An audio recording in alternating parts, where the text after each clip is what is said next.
एक दिन सुदेवी कानों में पुष्प का श्रृंगार धरा रही थी। पुष्प की श्रृंगार करती थी सुदेवी जी। जैसे ही पुष्प श्रृंगार करने लगी, इतने में ठाकुर जी ने वंशी बजाई। जैसी वंशी बजाई तो किशोरी जी उठ के जाने लगी। तो सुदेवी जी बोली, हे श्यामाजू, अभी श्रृंगार पूरा भयो नहीं, आप कहाँ जा रही हो? किशोरी जी बोली, है तो गयो सब श्रृंगार, मुकुट पहन लियो, गले में धारण कर लिया, हाथन में पम। बोले कर्ण फूल तो धारण करो। तो किशोरी जी बोली, मेरे कर्ण को आभूषण तो श्याम सुंदर की वंशी है, वहां के आगे मैं सब त्याग दूंगी, वहां के आगे और कुछ नहीं। तो सुदेवी जी बोली, अच्छा, या बैरनी बंसी ने मेरी एक सेवा छीन ली, या दारी के बताऊंगी मैं। सो एक दिन ठाकुर जी सो रहे यमुना जी के तट पे, बढ़िया गहरी नींद में सो रहे थे। रात भर सोते तो है नहीं, राज करते हैं, दोपहर में ही सोते हैं, जब गैया चराने जाते हैं तभी ठाकुर जी शयन करते हैं। नींद में सो रहे हैं, छोटे से ठाकुर जी के थोड़े थोड़े खर्राटे भी आ रहे हैं। इतने में ही सुदेवी गई, वहां ने जैसी देखी ठाकुर जी के लेटे भय, ये वंशी मेरी सेवा में विघ्न डारे। सो ठाकुर जी की खोंच में धरी हुई वंशी धीमे ते निकाल के और चुराई के भाग गई वहां ते, और ले जा करके किशोरी जी के बगल में पधरा दी। किशोरी जी बोली, अरे सुदेवी, ये तने कहा क्यों? बोले, ये वंशी या की वजह से आज मैं सेवा ना कर पाई आपकी। मैं आपके कानन में पुष्प धरा रही और ये वंशी की धुन सुनते ही आप दौड़ गई वहां पे। लो, या यहीं रख लो, और ये जब जब मैं कानन को श्रृंगार करूंगी तब तब वंशी आप ही बजाती रही हूं, ताकि मेरी सेवा पूरी हो। अब ये श्याम सुंदर के पास नहीं रहेगी। इतने में ठाकुर जी की नींद खुल गई, और ठाकुर जी को सबसे ज्यादा प्यारी वंशी है। उठते ही ठाकुर जी ने, सब देखो मेरी बंसी कहां गई, ढूंढने लगे, नहीं मिली। तो ठाकुर जी को तो पता है कि कोई भी चीज मेरी चुरावे की, मैं सबसे बड़ा चोर, मेरी वस्तु चुरावे की सामर्थ्य केवल और केवल ये अष्ट सखीन में, और कोई में नहीं है। तो ठाकुर जी कहीं जाते भी नहीं है और कहीं ढूंढने, सीधे वहीं पहुंचते हैं कुंज में। किशोरी जी बैठी हैं, सुदेवी जी सुंदर श्रृंगार कर रही हैं, ललता विशाखा पंखा जल रही है, आदि आदि सेवा चल रही है। इतने में ठाकुर जी गए, हाथ आग करके बोले, दे दो। नाम नहीं बोला सामग्री का, केवल हाथ आग कह रहे, दे दो। इतने में सुदेवी बोली, हम पे ना है। ठाकुर जी बोले, कहां ना है? बोले, जो तुम मांग रहे हो वही ना है। ठाकुर जी, तुम्हें कैसे पता मैं कहां मांग रहा हूं? बोले, हमें ना पता तुम कहां मांग रहे हो, पर जो भी मांग रहे हो वो हम पे ना है।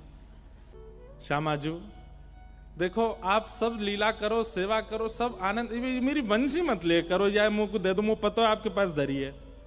इतने में किशोरी जी ने वंशी निकारी। सुदेवी जी बोली, शी जी, आप पे भी मान करनो ना आवे, आप पे भी नेक नेक देर खिलानो ना आवे, नेक में कछु सामग्री लाओ, नेक में दे दें, प्रस्तुत कर दें।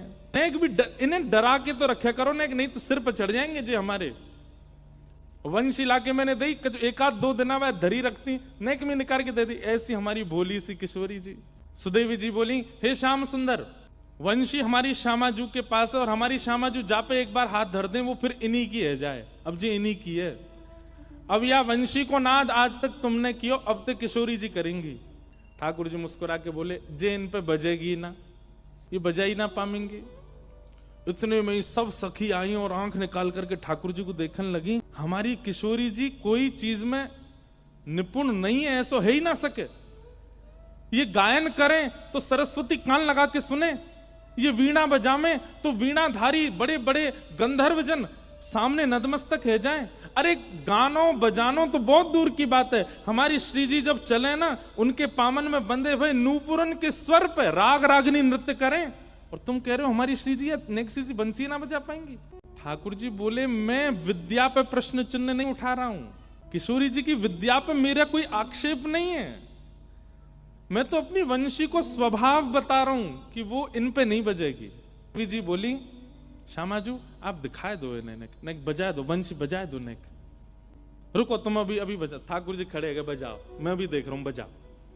आज अगर ये बज जाए तो मैं भी नंद को लाला नहीं। सुदेवी बोली, ऐसा है सके कि भैया इनने कहीं सौगंध वोगंध दे दी हो। सुदेवी बोली, हरी पत्ती सामने कसम उतारी राम ने।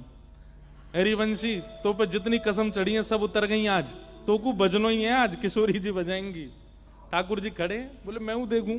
अरे भैया, कोई सौगंध नहीं है, कछु नहीं है, फिर भी बजा जाएंगे। किशोरी जी ने जैसे अधर पर वंशी धारण करी और वंशी धारण करके अपने कोमल मुखमंडल से जैसे ही प्राण पिरोए, नहीं बची।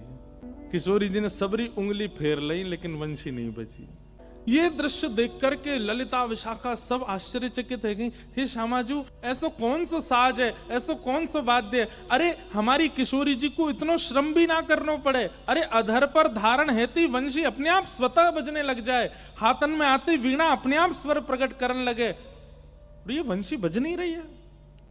ठाकुर जी सामने खड़े खड़े मुस्कुरा रहे हैं। सुदेवी बहुत देर रही खड़े खड़े, एक सिंहासन लगा, मैं हूं बैठूं देखूं ने कहा देर तो आनंद करूं। ठाकुर जी ने खूब आज आनंद कर रहे हैं। किशोरी जी नहीं बजा पाए, सब ने प्रयास कर लिए, लेकिन अंत में ठाकुर जी बोले अब वापस दे दो, जो वस्तु आपसे बजी नहीं रही है, आपके प्रयोग की नहीं है, वह वो दे दो। अंत में किशोरी जी बोली सुदेवी दे दो, और सुदेवी जी ले जाकर के वंशी ठाकुर जी को दे। जैसे ही ठाकुर जी ने अधर पर धारण करी और कोमल उंगलियों से छिद्रों को आच्छादित किया, बज उठी वंशी। आज पहली बार ऐसा हुआ कि वंशी नाद सुन करके गोपियों को, इन सखियों को आनंद नहीं क्रोध आ रहा है।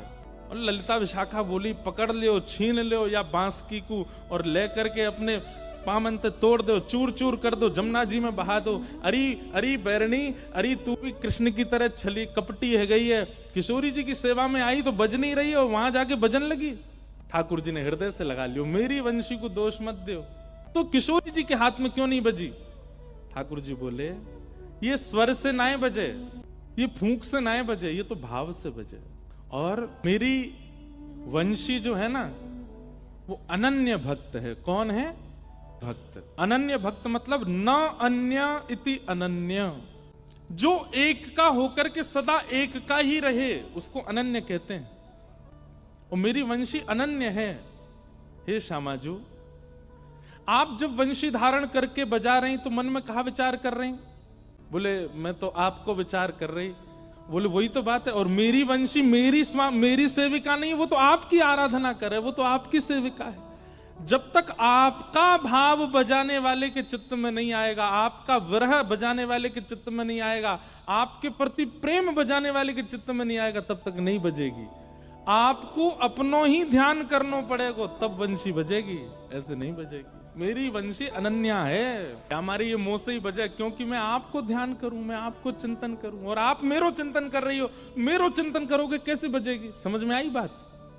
ये तो आपकी सेवा में रहवे, आप मेरी सेवा या से कराओगी तो ये अनन्यता त्यागती नहीं है मेरी वंशी, ये तो आपकी। सुदेवी जी को मौत छोटा सा रहेगा, ठाकुर जी अपनी वंशी लेकर के निकल गए।